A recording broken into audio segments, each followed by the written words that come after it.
સવારમાં મગજની માં ફલાઈ ગઈ. સાહેબ જોડે મેનેજર જોડે થોડી મગજમારી થઈ ગઈ. મેનેજર સાહેબ જ પોતે બહાર બેઠા. મેનેજર સાહેબ આથી બહાર કાઢી મેં રહે. તો હે ગાઈસ, ગુડ મોર્નિંગ. ફરીથી નવા બ્લોગની અંદર સ્વાગત છે.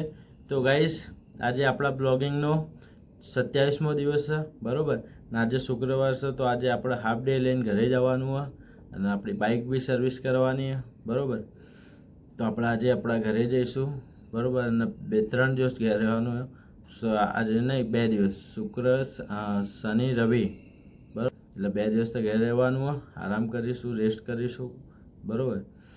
અને બીજું વસ્તુ કે હવે માઉન્ટ આબુ જવાનું. આજે હું નીકળીશ અને જો પેલા લોકો સાંજે આવે તો સાંજે જઈશું, નહીં તો પછી કાલ સવારે શનિવારના કાલ સવારે એ લોકો આવશે તો એ લોકો જોડે નીકળવું પડશે, બરાબર? તો આપણે જોઈએ કઈ રીતના થાય. હા, તો નાહી ધોઈને ફ્રેશ થઈ ગયા હવે અને ચા નાસ્તો કરી નીકળ્યો ઓફિસ જવા માટે ફટાફટ, બરાબર? ને આજે બેગ તો જોડે જ લઈને જ જવાનું, કારણ કે પછી ડાયરેક્ટ ત્યાંથી કામ પતાવીને ભાઈ ડાયરેક્ટ નીકળી જાઉં તો એ ગાંધીનગર આવવું ના પડે, બરાબર? ડાયરેક્ટ બેગ લઈને જ નીકળવું, તો ડાયરેક્ટ ત્યાંથી નીકળવા થાય, બરાબર? તો બનાવી રહેજો બ્લોગની અંદર. મસ્ત ભૂખ લાગી છે, તો પહેલાં ખાઈ લઈએ. ને બસ મારી આદત તમને ખબર હું કહું, જ્યારે હું ઘેર હતો ને પહેલાં તો શું કરતો ખબર? પહેલાં ઉઠતા જ પહેલાં ખાવાનું ને પછી ચા નાસ્તો. પહેલાં ખાવાનું પછી ચા નાસ્તો, કારણ કે મારી આદત પહેલાં પડી ગઈ હતી કે પહેલાં ખાવાનું જોઈએ પછી જ ચા નાસ્તો જોઈએ. ને અમારા ઘરમાં બી એવું, મારા પપ્પાને બી એવું. મારા પપ્પા પહેલાં ખાય ને પછી ચા નાસ્તો. મારા દાદા બી હતા, પહેલાં ખાતા પછી ચા. એટલે મારી બી આદત એવી કે પહેલું ખાવાનું પછી ચા નાસ્તો.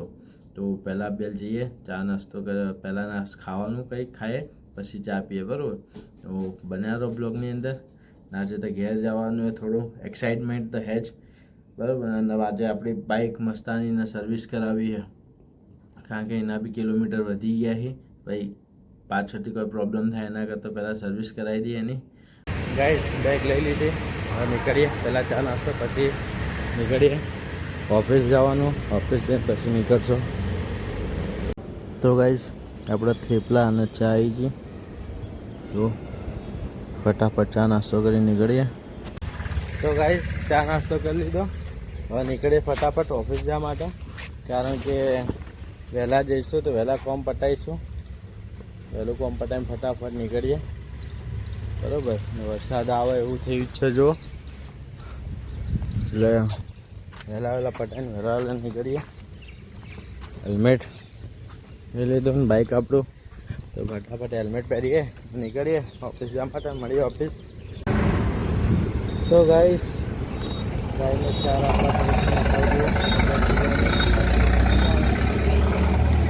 આપણા તરફથી ગાયની ચાર.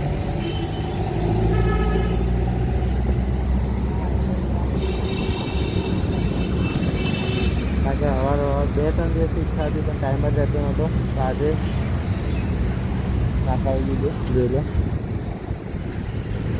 તો ગાઈસ, મને લાગ્યું કે હું લેટ થઈ ગયો, પણ બધા બહાર જ બેઠા છે, કોઈ અંદર જોયું જ નહીં.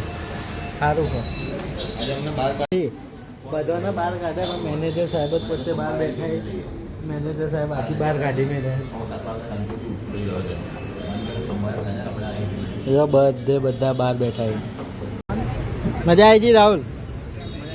હે માસુદી જોબ पे था, मजा आई थी ना? इधर अंदर चाल है, बोलो ना। आप पहली बार करूँ नहीं हो? मैं पहली बार જ હતો. તો ગાઈસ, અભ્યાલ આવી ગયો, બોલે તો વડાપાવ ખા પી કે જાય.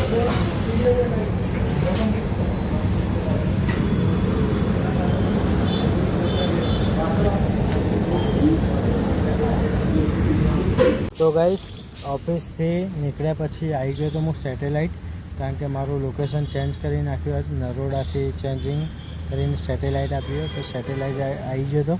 પછી હવે પણ કસ્ટમરની વિઝિટ વગેરે કરી, પછી નાસ્તો કર્યો. બોલે તો વડાપાવની અંદર જે નાસ્તો કર્યો, કારણ કે ખાવાની ઈચ્છા નથી. સવારમાં મગજની માં ફલાઈ ગઈ, બરાબર? એક તો જેનાથી રોજ વાત કરતા હોય એક તો એની દિમાગની માં ફાડી. પછી ઓફિસમાં આવ્યો તો ઓફિસમાં થોડું સાહેબ જોડે મેનેજર જોડે થોડી મગજમારી થઈ ગઈ. એટલે પછી મૂડ જ નહોતું આજે એમ. તો એ પણ પાછો આવી ગયો હોય સેટેલાઇટ લોકેશનમાં. આપણું જે કામ હતું વિઝિટ કરવાનું કર્યું, બરાબર. મેનેજર જોડે એ વાતે બોલી હતી અનડિસિપ્લિનમાં શું હતું ખબર કે કપડાં મેં આજે શુક્રવાર હતો તો મેં જીન્સ અને ટી શર્ટ પહેરી હતી. આના ત્યાં જીન્સ ટી શર્ટ અલાઉડ જ નહીં, ઓનલી ફોર ફોર્મલ જ.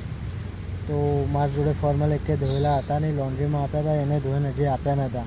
મેં પહેરી લીધું. આ શુક્રવાર મેં કીધું શુક્રવાર ચાલશે, કાંઈ ના ચલાવ્યું તો થોડું મગજમારી થઈ ગઈ, પણ કોઈ વાંધો નહીં, ચાલ થયા કરે, બરાબર.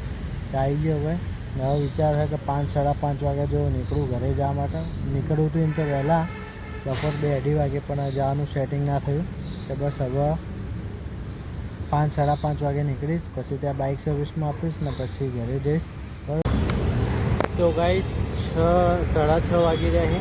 તો હવે જસ્ટ અમદાવાદથી નીકળ્યું, એ બી અમદાવાદની અંદરથી 20 કિલોમીટર અંદર હવે નીકળ્યું. જોઈએ કેટલા વાગે પહોંચીએ છીએ આપણે.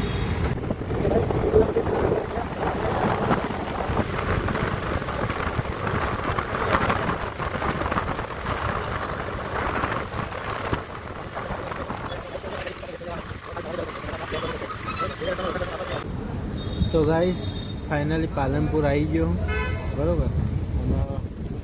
નાસ્તો લેવા ઊભો હતો ઘર માટે, જો લઈ લીધો, પેક કરાવી દીધું. તો કારણ કે ત્યાંથી ઉતાવળમાં નીકળ્યો હતો એટલે ટાઈમ જ ના રહ્યો. તો હવે બસ અહીંથી લઈને હવે ફટાફટ નીકળીએ. પાલનપુરથી હજી 40 કિલોમીટર જવાનું આપણે, ફટાફટ પહોંચીએ. તો ગાઈસ ફાઇનલી પાલનપુર આવી ગયા. જોઈ લો એરોમા સર્કલ, બરાબર. સુકૂન હે, એક અલગ જ ફિલિંગ આવે પાલનપુરમાં આવ્યા. આવી ગયા આપણે ડાયરેક્ટ આરટીઓ ચેકપોસ્ટ નહીં, ડાયરેક્ટ નીકળવાનું, અંદર જવાનું નહીં, બરાબર. તો મળીએ ઘરે ફટાફટ ને ઘરવાળાને સરપ્રાઈઝ આપ્યા. ઘેર કોઈને ખબર જ નહીં કે હું આવું છું, સરપ્રાઈઝ આપે ફટ.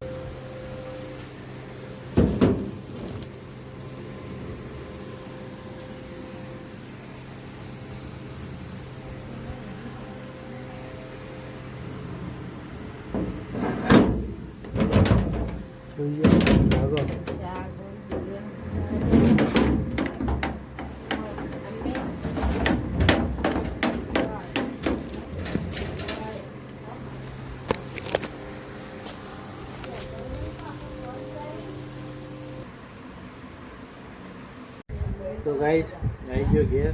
રાતના 11 વાગ્યા ને આવ્યો પહોંચ્યો, બરાબર. આવીને બસ ખાઈએ અને મળીએ સવારે નવા બ્લોગની અંદર. તો bye, take care, good night.